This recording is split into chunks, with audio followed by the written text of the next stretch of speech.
Hello, family members. I hope you're having a nice day today. I would like to talk to you about something that I think is a fairly misunderstood subject. And apparently, Kimmy is going to join me, whether I want her to or not. So here we are.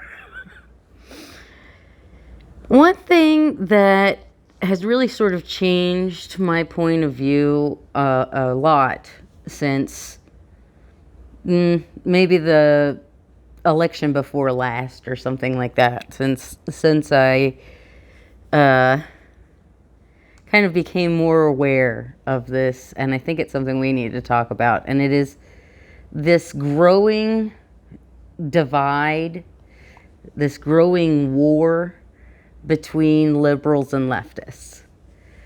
For pretty much most of my life, I think the Republican Party has worked very hard to paint anyone who was liberal as a leftist. And I think that has, unfortunately, blurred the lines significantly for other people. There are people even within the Democratic Party that don't understand the difference between a liberal and leftist, and that the people that they're voting for are not what they have been told by the Republican Party. See, the Republican Party doesn't understand that there are a lot of people who like leftist policies, like universal health care, like UBI, like, all sorts of different things like that are for the public good, right? And so oftentimes when they go out of their way to paint liberals as leftists, they make the constituency see these people as more attractive candidates, which is kind of funny, right? I think that's what happened with Fetterman. I think a lot of people thought Fetterman was a lot more leftist than he actually is. I mean, he's obviously kind of seemed to change his position on a lot of things recently, but, that's not just how he's been recently. Like, he's been very liberal, not leftist, pretty much all along, okay? So let's talk about what the actual difference is between a liberal and a leftist. A leftist is somebody who believes in prioritizing public good. They would like to see workers have more rights, more control over the means of production. They are the kind of people who would like to see, everyone have access to health care and education and housing. They're the let's take care of people first thing and then figure everything else out second kind of people, right? Although they do have a lot of good plans. It's not that they're half-cocked. It's just the problem with leftists in this country especially is that they are the boogeyman. They've been the boogeyman for such a long time. I mean, it's still the old Cold War mentality of anything that could be construed as anything related to communism was automatically evil, right? And so with that as the context, anything at all that was even slightly leftist within the Liberal Party, the Democrat Party, has slowly been eroded away. And it started greatly with Bill Clinton, but I mean, there are roots that go back to Jimmy Carter and beyond. It's this entrenchment of power, I believe, in a lot of ways that leads this party that might have had more leftist ideals at one point to become increasingly more and more conservative. And that is because in order to have power, you must have money. That's sort of how it works in this country. You have to have money, you have to have connections. The best way to get connections is to have money. And so that means that the people who represent us in politics, especially on the national level, are going to be people who have very deep connections to many moneyed interests. And so they aren't going to want to do what's in the best interest of the average everyday worker at the expense of what's good for the people in power. They want to keep their power and money. And once they get into that system and they get a little power and money, then they're going to be very motivated to stay in that position. You know, that's why I think when people talk about primarying, like Chuck Schumer, or primarying other, very prominent Democrats, and then you get this like, oh, that's so horrible, and it's like, it shouldn't be. It should not be something that a party would not contemplate. We should want to run the best candidate and the one that's going to resonate most with voters in every election. But some people are getting in by default, or getting in by seniority. And that is a disturbing thing to see. Anyway, so, liberals are sort of the centrists of our political reality. I mean, honestly, if you compare what the actual politicians say, they're sort of more center right. But let's be generous and say, they're sort of the centrist party. And they've just always taken for granted that the leftists would be more inclined to vote for a centrist than a Republican, one who is unabashedly right. And for a long time that's been true. And I think the reason why Biden lost the last election is that's not necessarily true anymore. I think the schism between the actual leftists and the liberals is getting to a point where if it's not addressed, it will become an irreversible schism.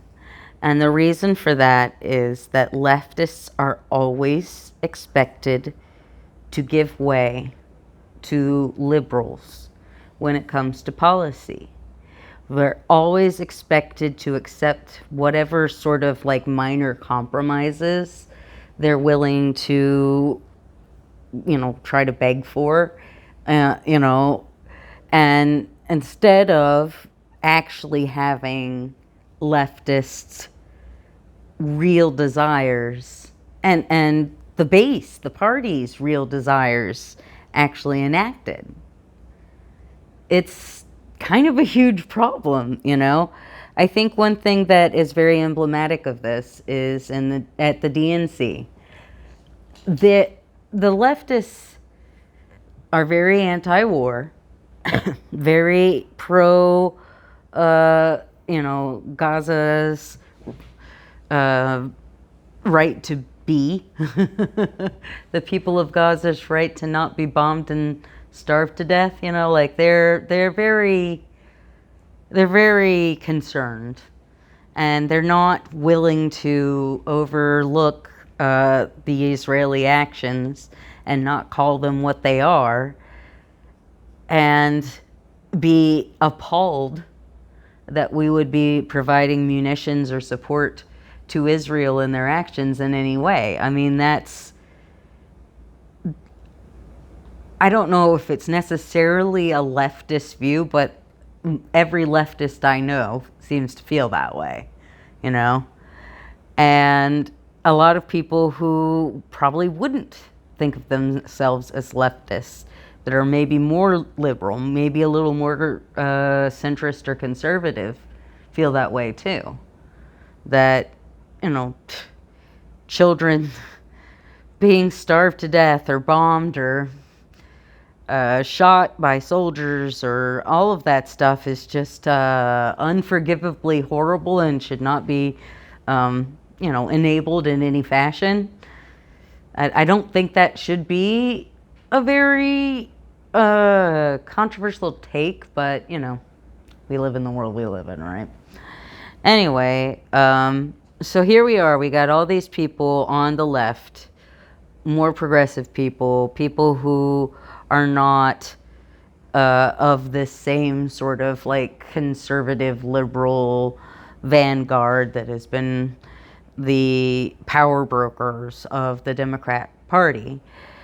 And at the DNC, all that was requested was just to let one Palestinian woman speak about what was going on. One person. And they refused.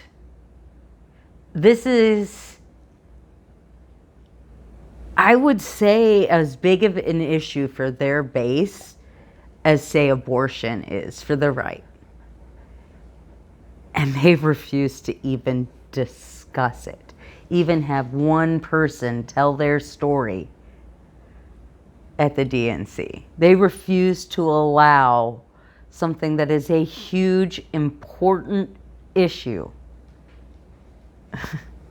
that is driving their base's voting habits. They refuse to address it, even a little bit.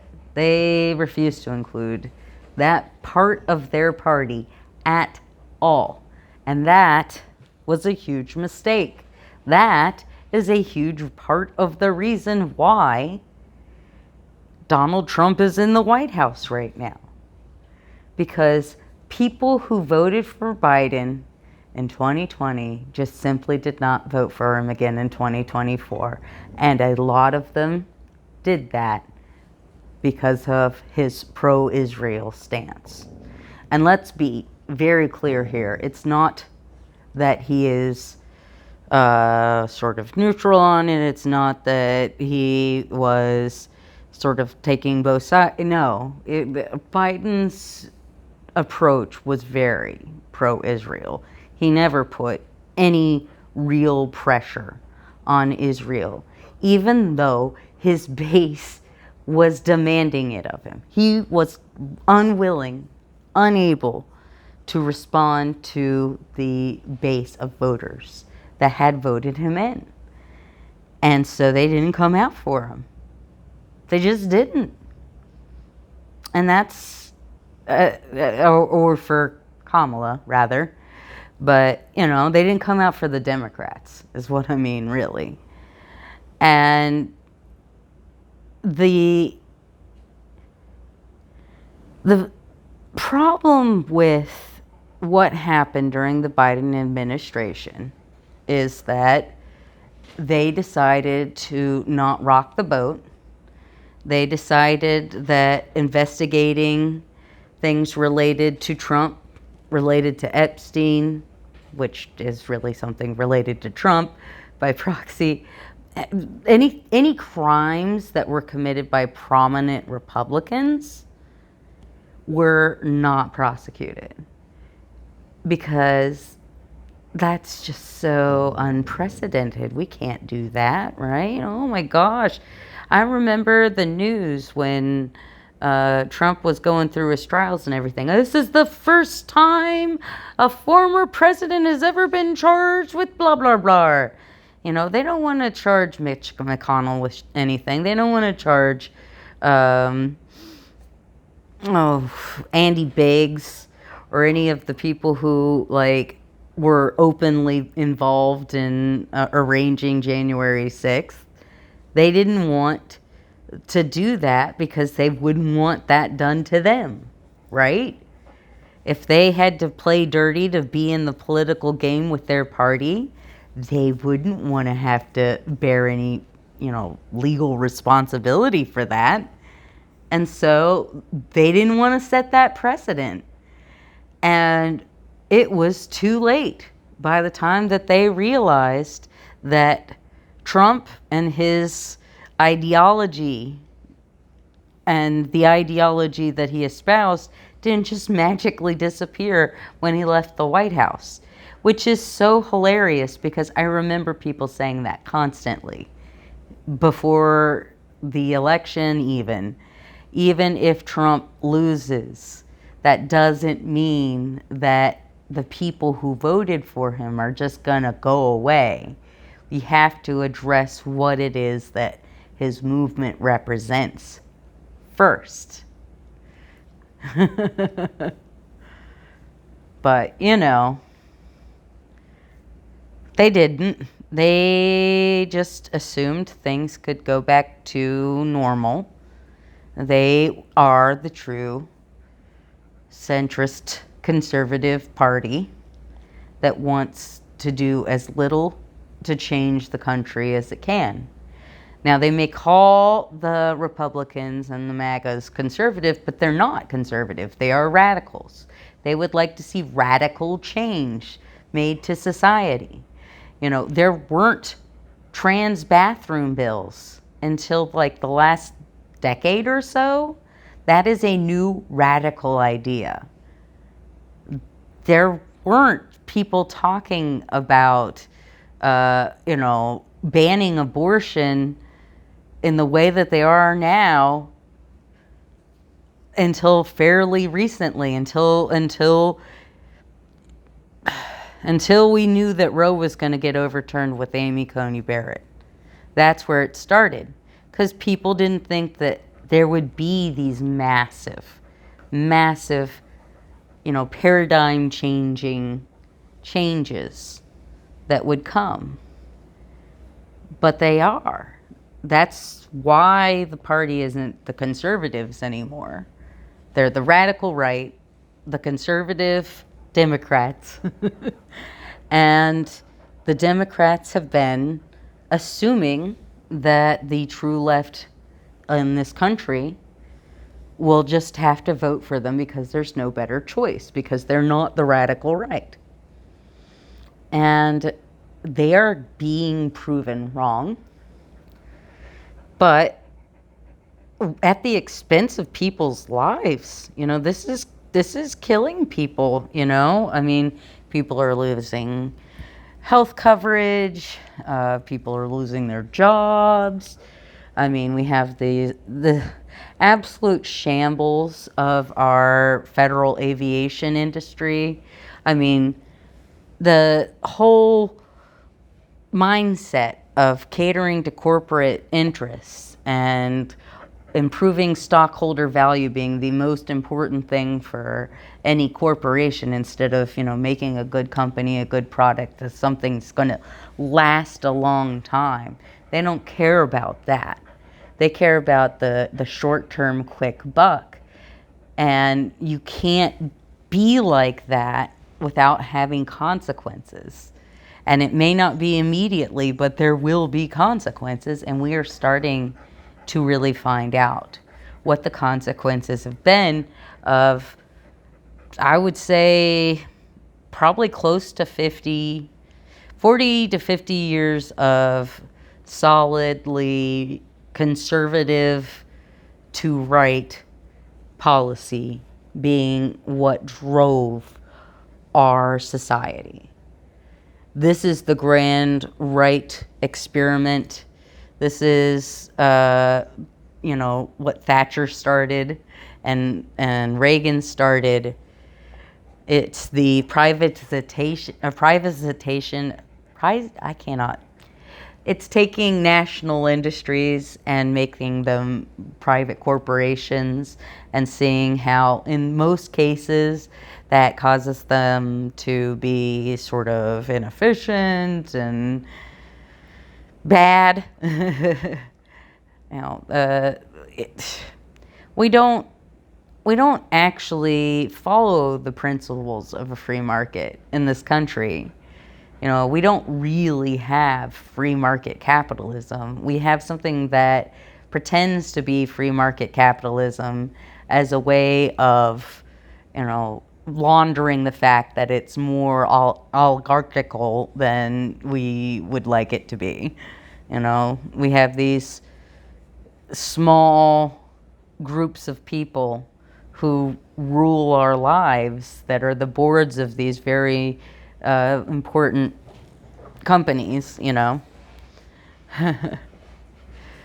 And we don't get to vote for them. We don't even know who a lot of them are.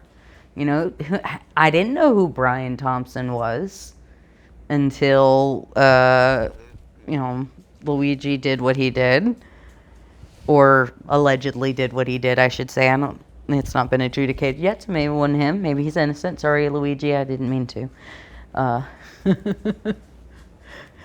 make any potentially defamatory statements there, but I'm just saying, you know, before Brian Thompson was assassinated for political reasons, because we've given far too much power to the healthcare industry, I had no idea who he was. And yet he had power over so many lives in this country. Not mine directly, but it very well could have been, right? I don't know the people who run my insurance, who make the decisions that really affect my life. And it's just insanely frustrating to see how far right this country has gone. And people, to the point where people don't even understand that a conservative Democrat Party isn't the left. That there is something other than that. That is, I mean, seriously, if you look it up,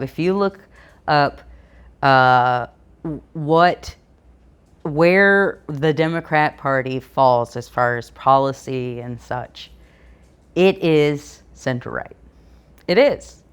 We have a center-right party, we have a radical right party, and we have about a third of the country that doesn't vote. Because there isn't any party that's actually speaking to them. Politicians have gone on the theory that it's better to have as few people vote as possible, and that way we can make sure that only the most checked in people, the people we can manipulate the most, are the only ones actually going to the polls. That's what they want. And it's kind of infuriating that like a third of the country is just not being served by any party. Nobody is really even trying to speak to them. They're just worried about motivating enough of their base to go out and vote in this one election. They're doing short-term stuff too. They are, all of them, Republicans and Democrats, are running their parties like corporations instead of running them as political parties that are supposed to represent the people of this country, the best interests of the people of this country. In fact, all of us, even the people who didn't vote for them. But I can tell you right now, Trump, if he cares about any voters, it's the ones who voted for him. And it's really very conditional, because even if you voted for him, if you are begging for the Epstein files to come out, he doesn't want you anymore. The only way that you can have his acceptance is total conformity. That is a very radical right position, is not? I mean, and recently I've been seeing a lot of things about ContraPoints. Now, if you don't know who she is a YouTuber, sort of one of the original BreadTube, LeftTube, whatever creators. She was seen as fairly leftist, and honestly has created some very, very interesting, very thought-provoking pieces of work about things like fame and trans rights, obviously being a trans woman, that's sort of something that she's kind of interested in. Heteronormativity, police brutality. I mean, there's been a lot of very interesting videos she's put out. But one thing she hasn't put out is anything that goes into depth about her feelings about what's going on in Gaza. And she said on Twitter, sort of like, oh, I don't feel like it's my place. Like, what sort of video would you even want me to make about it? And I kind of understand what she's saying with that, because her videos are very much, or at least her more recent videos, have generally been about big, broad concepts. There might be something that is attached to it, like the Twilight video. But that video is really about, men and women's relationship with each other, relationships, how same gender relationships follow some of the same toxic patterns of heterosexual relationship. I mean, it's about desire. I mean, it's huge. It's huge. And this isn't really that complicated of a subject, I guess. It's, killing people who are innocent is bad. That should be obvious. I don't know. But it's just not what her audience wants to hear. Her audience sees this as like 5-alarm emergency. We have to do something about it now. People are dying right now. And I agree with that. I absolutely do agree with that. I mean, if you've watched my videos on Palestine and Gaza and whatnot, yeah, I'm on board. I feel like I don't see the value in spending a lot of time in judging her for not being in that same place. But I also think it is important for her to be, challenged on that. And I wish that it could be done without hyperbole. For example, I started watching a Bad Empanada video, which is, terrible mistake, honestly. And, he just acted like she has never put anything of value out in the world at all. And I was just like, that's not true. You can not like her. You can definitely disagree with this vehemently and think it is something that has to be addressed. But the minute that you're like, and she was never good and she never made anything good ever, and no. I'm sorry, the online American left has had positive influence from her. And no matter how you feel about her now, lying about that does not make your position stronger. And so I was like, nah, and I just checked out of that. But it's not that she shouldn't have criticism, that she shouldn't be challenged. And so I think there needs to be a little more nuance there. But if people don't know the difference between liberal and leftist, it's going to be really hard for anyone to have anyone's conversation about it. So that's what this video is for. I hope you have a lovely day, family members. Take care of yourself. I will talk to you again whenever it is I have the bandwidth to do so. Maybe tomorrow, maybe months from now. Who knows?